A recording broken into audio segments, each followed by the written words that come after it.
سورہ بقرہ میں اللہ تعالیٰ نے فرمایا، اور جب ہم نے فرشتوں سے کہا کہ آدم کو سجدہ کرو سو انہوں نے سجدہ کر لیا، لیکن ابلیس نے سجدہ نہ کیا اور اس نے انکار کی اور تکبر کیا اور وہ کافروں میں سے تھا۔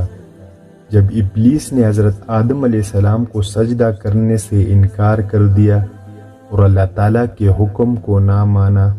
تو اللہ تعالیٰ نے اس کو ملعون قرار دے دیا، یعنی اپنی رحمت سے محروم کر دیا۔ جو شخص قیامت کے دن تک ملعون رہ گیا اس کے بعد اس پر رحمت ہو ہی نہیں سکتی، پھر تو اس کے لیے دوزخ ہی دوزخ ہے۔ اللہ تعالیٰ نے فرمایا، میں تجھ سے اور جو آپ کا ساتھ دیں گے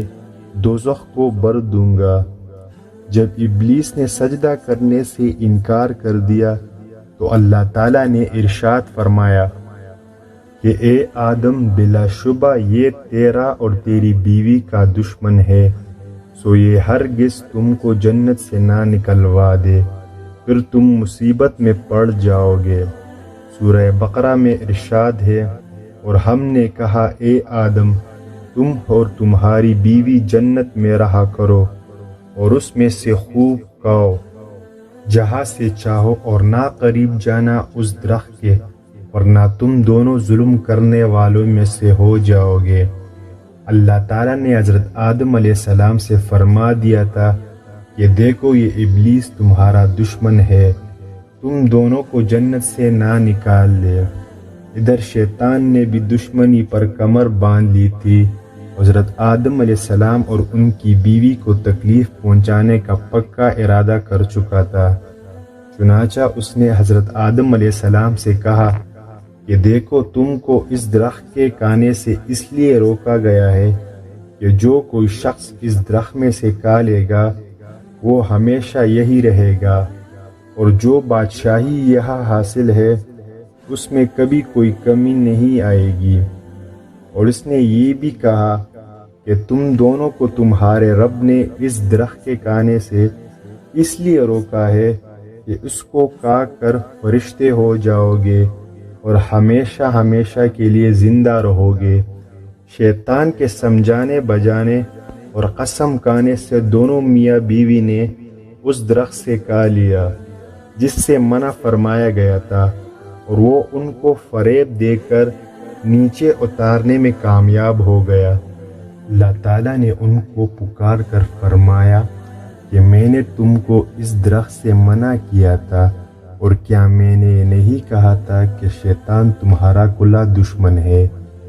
دونوں فوراً گناہ کے اقراری ہوئے اور مغفرت طلب کرنے لگے۔ جب درخت کھانے کا واقعہ پیش آ گیا تو اللہ تعالیٰ نے فرمایا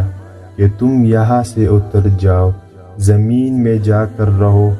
وہاں تم میں بعض بعض کے دشمن ہوں گے، اور زمین میں تم کو ٹھہرنا اور ایک زمانے تک نفع حاصل کرنا ہے، یعنی ہر شخص کو اپنی موت آنے تک زمین پر رہنا ہے۔ اس کے بعد حضرت آدم علیہ السلام نے اپنے رب سے چند کلمات حاصل کر لیے، سو اللہ تعالیٰ نے ان کی توبہ قبول فرمائی، بے شک وہ خوب زیادہ توبہ قبول فرمانے والا مہربان ہے۔ سورہ بقرہ میں اللہ تعالیٰ نے فرمایا، اور ہم نے کہا تم سب یہاں سے اتر جاؤ، بس اگر تمہارے پاس میری طرف سے کوئی ہدایت آئے تو جس نے میری ہدایت کی پیروی کی تو ان پر کوئی خوف نہ ہوگا اور نہ وہ رنجیدہ ہوں گے، اور جن لوگوں نے کفر کیا اور میری آیاتوں کو جھٹلایا یہ لوگ دوزخ والے ہیں، یہ اس میں ہمیشہ رہنے والے ہوں گے۔ اس سے معلوم ہوا کہ انسان اس دنیا میں صرف جینے اور کمانے کھانے اور ماں باپ بننے اور اولاد پالنے کے لیے نہیں آیا، اس کو یہاں دارالامتحان میں بھیجا گیا ہے۔ اللہ تعالیٰ کے حکموں کا پابند کیا گیا ہے،